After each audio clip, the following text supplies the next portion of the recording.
Hello there, my name is Tom Whalley. I am a pantomime comic, allegedly, pantomime scriptwriter and avid Panto fan. And the chaps at pantoarchive.com have sent me some questions, which I've jotted down on this very showbiz glamorous little pink post-it note to answer for you today. So here we go. Question first. Question number one. What was your very first experience of pantomime? Well, my Panto story doesn't go back very far, actually. I saw my very first pantomime when I was 14 years old. Yeah, I wasn't taken to the Panto as a kid. My dad used to be in pantomimes when he was younger. My grandma used to write and produce them, and my dad was the front end of the cow, so clearly those scars never healed and we were never subjected to a pantomime, much to my chagrin. So yeah, I was 14 years old, and it was Snow White and the Seven Dwarfs, starring Leslie Joseph, if I remember rightly, at the Theatre Royal, Newcastle. And my imagination absolutely caught on fire. You know, when you're 14, you sat there, I think it was with a school trip, and you all sat there trying to be cool, but I was just utterly captivated by it all. It clearly planted a seed. And the first pantomime I was in was at school in 2007. Me and my very dear friend were Ugly Sisters. And I remember just after that I was poached by the local Amdrams, and the rest is history. Question 2. Living or dead? If you could appear in a pantomime with anyone else, who would it be? Well, first of all, living, because if they were dead, they might scare the kids, and probably wouldn't deliver the punchlines quite as well. I would absolutely love to be able to appear on stage with some of the great dames. Just imagine being the son of John Inman or Jack Tripp, two of my absolute favourites. And Danny LaRue, of course, as well. You can just watch reams and reams and hours of their stuff. I wish there was more of it. Truly masters of the craft. Question number 3. Is there any role you would love to play? I was very, very lucky. Christmas just gone to play Buttons in Sunderland, so it was my hometown, and it was the Hamlet of pantomime roles. And it was an absolute dream come true. But I would love to go back one Christmas and play Captain Hook.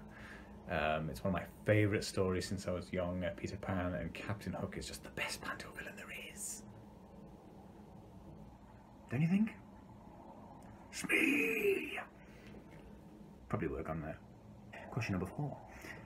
Favourite theatre? Ooh. I'm a sucker for a Frank Matcham little chocolate box. I love Newcastle's Theatre Royal, is where I went growing up.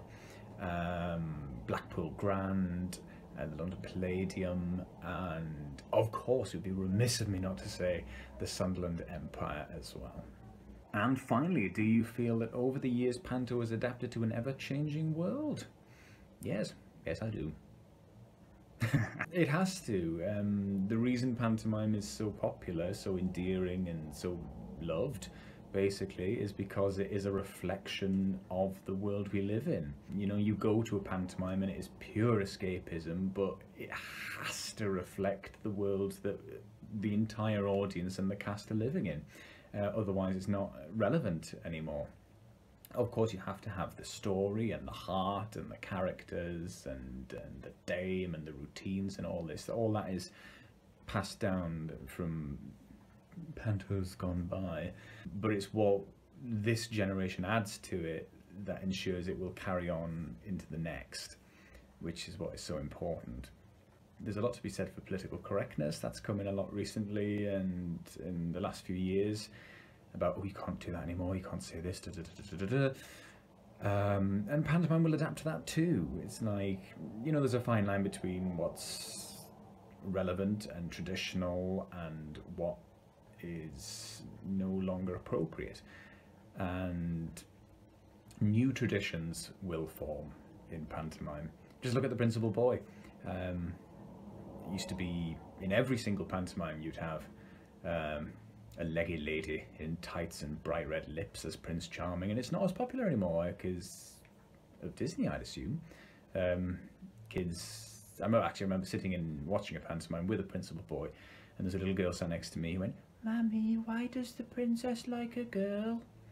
So she could fully accept that there was a bloke in a dress who was the queen, but couldn't accept that a girl was the prince. So, realism, even in pantomime. Who'd have guessed? Thank you so much for watching this. I hope you're all keeping well out there in Pantoland. If you have a local pantomime this Christmas, please go and support it however you can. And pantomime will be back bigger and better than ever before next Christmas, because it has to be. I cannot wait to see you all in Sunderland then.